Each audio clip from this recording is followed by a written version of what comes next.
The night my partner accused my late wife of crimes she never committed, I realized this wasn't about money anymore. If I stayed silent, I'd lose my freedom. If I fought back, I'd destroy a man everyone trusted. Before we continue, make sure to subscribe to the channel and tell us in the comments where you're listening from. I didn't raise my voice when he said her name. That's what still scares me, even now. At 69, you learn how to sit very still while something inside you cracks. We were alone in my office, late. Too late for honest conversations.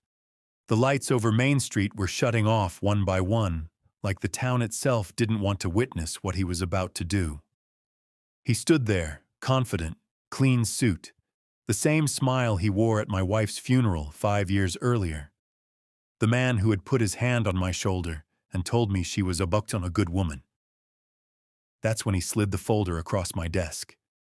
Inside were copies, old invoices, altered emails, a bank transfer with my wife's name on it.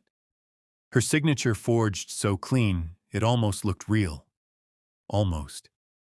He didn't say the word blackmail. He didn't have to. He just told me the district attorney was asking questions and that this file would make them stop if I signed over my half of the company by morning. I remember thinking how quiet the room felt, like the walls were listening. My wife had been gone 5 years. Cancer doesn't care how honest you are. I watched it hollow her out inch by inch, and I held her hand when the morphine stopped working. She never touched our books, never asked about the money. She trusted me, and she trusted him, because I did. He told me if this went public, people would believe it. A dead woman can't defend herself. A grieving husband always looks suspicious. And a small-town jury? They love a clean story. I asked him why he was doing this now. He shrugged, said the company was growing, said investors preferred a single voice, said my age made things complicated. Then he leaned in and said the part that changed everything. Your wife made mistakes. I'm just cleaning them up. I felt something cold settle behind my ribs. Not anger, not yet. Something steadier, like a switch flipping. After he left, I stayed in that chair for a long time. I stared at the wall where her picture used to hang before I brought it home.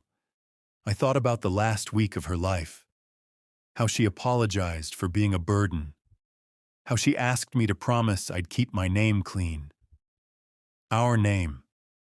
By midnight, I knew something else, too. He wasn't bluffing.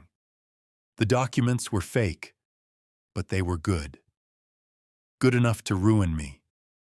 Good enough to put me in a courtroom explaining why my dead wife was suddenly a criminal. I didn't sleep.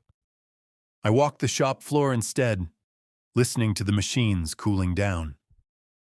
Every bolt and beam in that place carried 30 years of my life.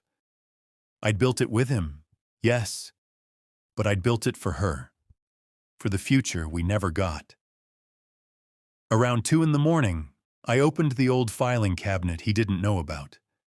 The one from before we went digital, before convenience replaced caution. I hadn't touched it in years. Inside were contracts, handwritten notes, early partnership drafts, and something else. Something I'd forgotten I kept. A spiral notebook yellowed, with dates and initials, his initials. Records of side deals he'd insisted I stay out of.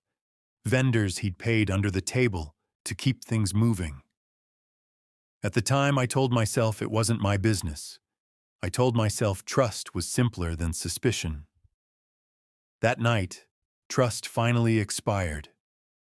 By dawn, I understood the shape of the trap he'd set, and the shape of the one I could set back. But revenge isn't loud at the beginning. It's quiet. It starts with listening, with letting a man believe you're scared. When he called at 6:12 a.m., I answered on the second ring. My voice sounded old, tired, exactly how he wanted it. I told him I needed time. He told me I had until noon. As I hung up, I looked at my wife's ring on the desk beside me. I promised her something then. Not justice, not mercy. Just this. No one would ever speak her name like that again. And I was finally ready to do what I should have done years ago. Pay attention. He didn't give me a greeting when he walked back into my office at noon.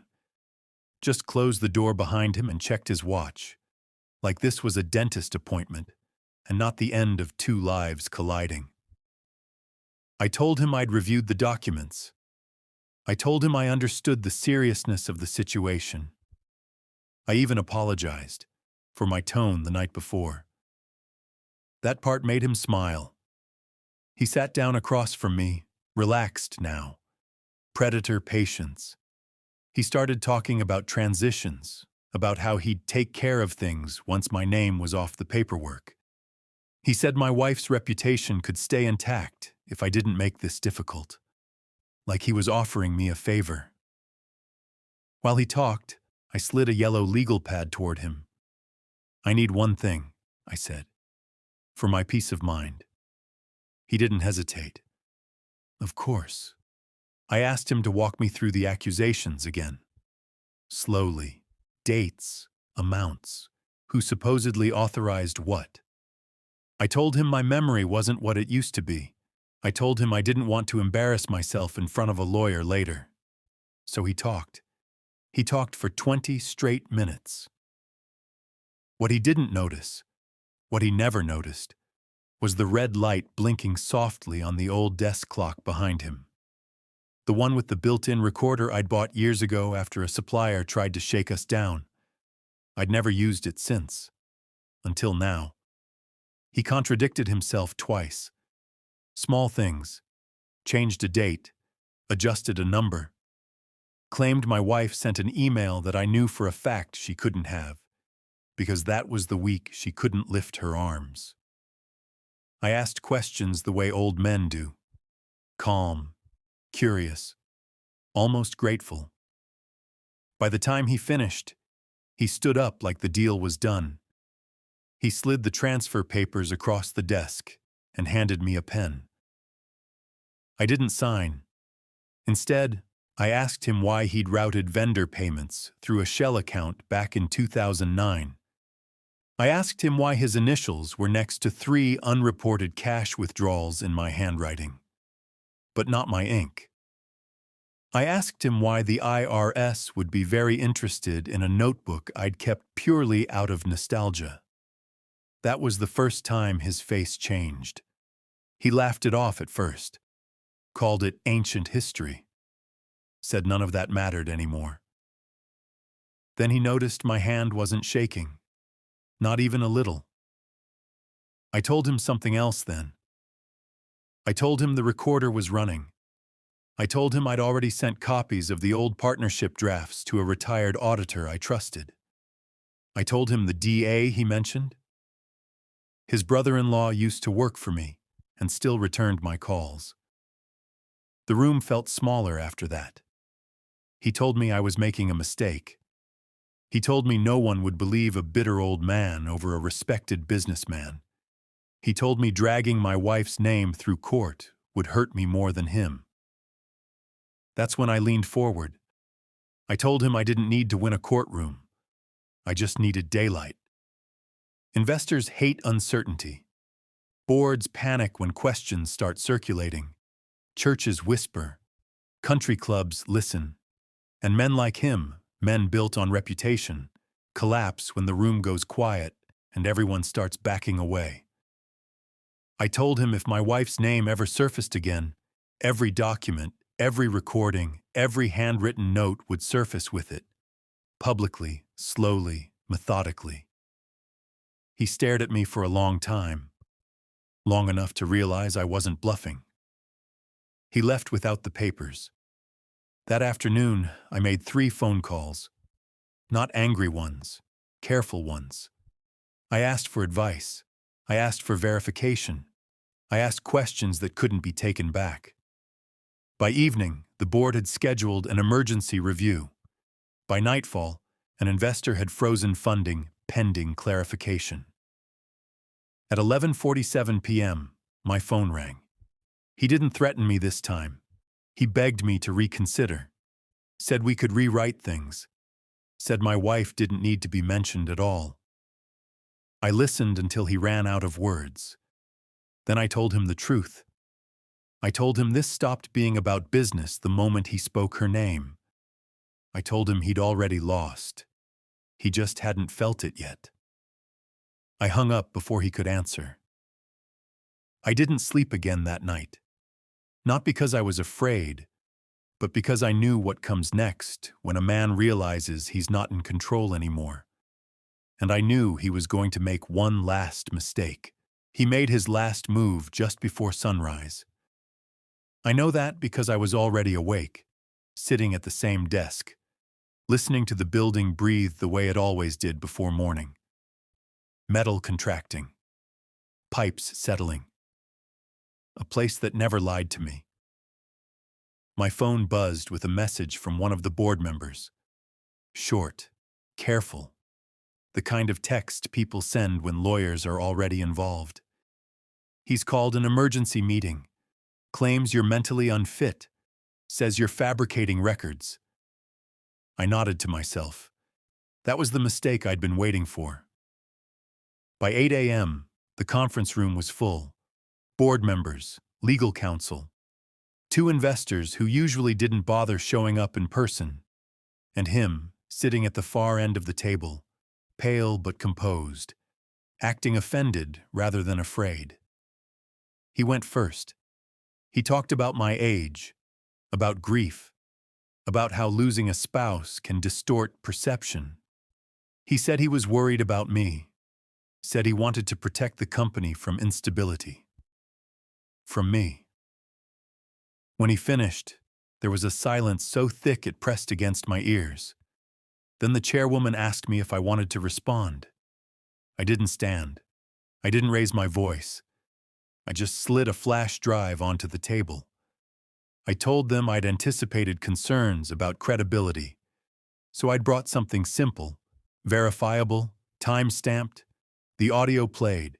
His voice filled the room, calm, confident, explaining in detail how my dead wife's name could be used to make problems disappear, explaining dates, amounts, motive, explaining crimes he assumed no one else would ever hear.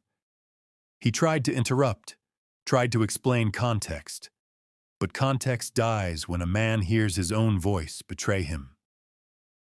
Then the documents came out. Originals, not copies, handwritten notes, the notebook, the shell account trail, the auditor's preliminary summary. One investor stood up without a word and left the room. Another followed. The chairwoman closed her folder slowly and asked him if he had anything else to add. He didn't look at me. He couldn't. By noon, he was removed from his position pending investigation. By 3, the company issued a statement about ethical concerns. By evening, his name was already being spoken carefully, quietly, with distance. The district attorney did, in fact, call me the next week. Not about my wife, about him. I gave them everything, not out of anger, out of obligation, because truth, once it's heavy enough, doesn't need to be thrown. A month later, I walked past his old office and found it empty. Desk cleared, name gone. Just a rectangle of lighter paint on the wall where his plaque had been. No one ever questioned my wife's name again. Sometimes people ask me if I feel guilty, if revenge changed me, if it was worth it. I tell them this. I didn't destroy him. I stopped protecting him. There's a difference. At my age, you learn that silence is the most expensive thing a good person can give away. And once you stop paying that price, a lot of very confident men suddenly realize how small they really are. I still wear my wife's ring. Not because I'm holding on to the past, but because I kept my promise. Her name stayed clean, and mine stayed mine. Sometimes that's the only kind of peace a man gets, and sometimes it's enough. If you enjoyed this story, please like the video, subscribe to the channel, and share your thoughts in the comments below. Thank you for listening.